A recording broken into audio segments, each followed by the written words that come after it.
For those of you who watch my piercings video, you'll know that I had my tongue pierced and decided to stretch it. You may have also seen I've got stretched ears, so I'm no stranger to stretching ears. You'll also know that I'm no stranger to making mistakes when stretching ears. This is what happens when you don't plan ahead. I had it done way too low on this ear. As you can tell, when I started to stretch it, the skin at the bottom just got too weak and just split. I've gotten used to it. In fact, I forget I have it most of the time because my hair covers it and nobody ever sees it. And so, after a while, I thought, well, why not get it pierced? It's a bit of a weird ear lobe, so yeah, why not? Okay, and then I got a metal bit put through them like this. That didn't last too long because the skin is not thick enough to hold a metal bar in it. But when it came time to get my tongue pierced, it was incredibly difficult. The piercer did so well because I'm tongue tied, I can't stick my tongue out at all. So he grabbed the forceps and yanked it out as far as he could, and bless him, he pierced it well and truly. So after having that for a couple of years, I decided, why not? I'll try and stretch that. Since I tried to stretch a few different piercings and none of them really came to anything, I would really love a stretch labret, but I can't deal with the pain. So, as with most piercings that you want to stretch, I started using tapers. Tapers are these things here. They start off much smaller, don't worry, you can go for like a 1.6.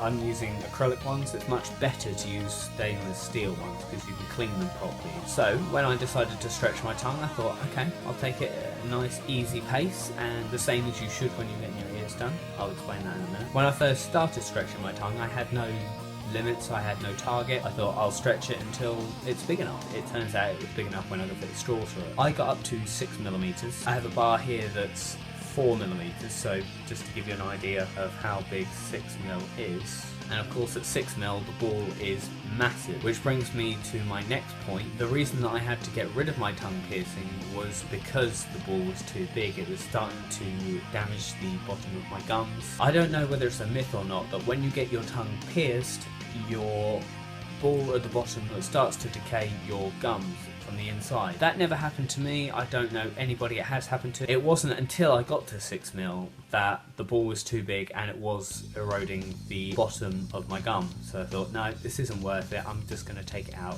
And in fact, I did start getting a bit of a loose tooth at the bottom. Anyway, to bring you back to today, well, yesterday, weirdly enough, I was looking at my tongue in the mirror. Now, I never do this much, but I thought, that looks a bit strange. Well, tongue's a tongue. There weren't any weird marks or anything.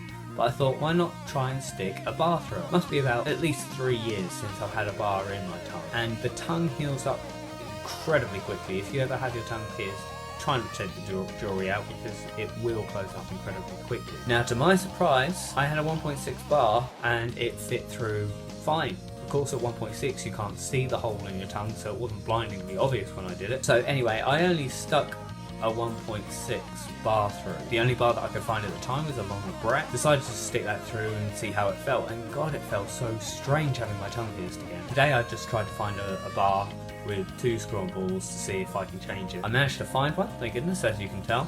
But after sticking the 1.6 labret bar in there, I was trying to get the ball off. I managed to pull the flat base through. So I'm quite intrigued as to how stretched my tongue still is. Now I've got a few tapers in front of me and I was kind of wondering how far it is stretched still. So let's remove the tongue bar and find out. As we know, 1.6 taper should fit very fine. Yes it does. Got to 2mm now, which is 12G. Easy as pie, couldn't even feel that one. So next we're on to the 2.4, which is 10G. Okay, I could kind of feel that a bit, but not much. So that's a good start. I'm pretty sure this one is a 3.2mm, which is 8G. Yeah, that's as far as I can go.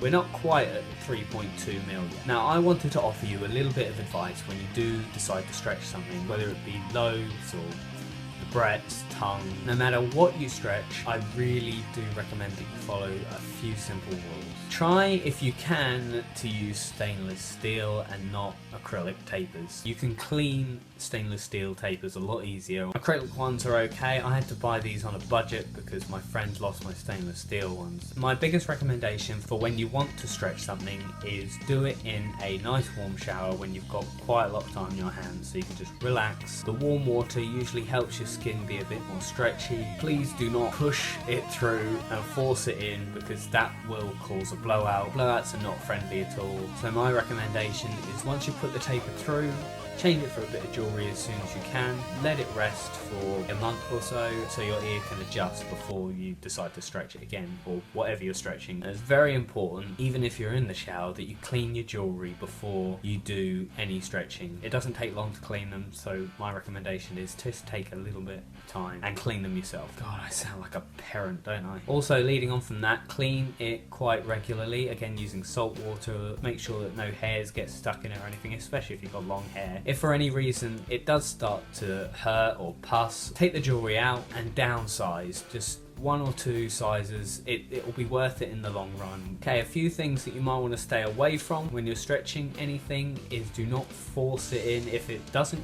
want to go in, it won't go in, and forcing it in will just cause a blowout. Do not wear tapers out. They're not meant to be worn as jewellery. If you go around looking like this with a bit of jewellery in your ear, I mean, it looks okay from the front, and if you've got long hair it doesn't really matter, but your hair will get caught in it, which may cause it to inflame. Also, when you start to get to larger tapers, like ones like this, when you wear it in your ear, it will cause your ear to droop, because you have that in your ear, it will cause your ear to look like that, and that just looks plain ridiculous. If you want to advertise the fact that you're stretching your lobe, then just wear the tunnel in it. Now, the main mistake that I made, which I'm sure a lot of you will avoid because you're not that stupid, is I decided to stretch my ear when I bought a new taper at a festival. Yay! That was a fantastic idea, wasn't it? It was very dusty at this festival, dirt got in it, and it just hurt so much. Fortunately, I managed to downsize it, get a clean bit of jewellery in it. Now again, people stretch for different reasons, but mostly just do it for yourself, alright? I stretch my lobes because I was bored, and it's a bit of an addiction. Okay, well, thanks for watching, guys. I hope I haven't bored you too much, and I hope you've learned a little something, even if it's that I don't know what I'm talking about most of the time. I'm going to leave you now. I've been working a lot recently, but it's all saving for HorrorCon, which is coming up in a couple of weeks. I hope you're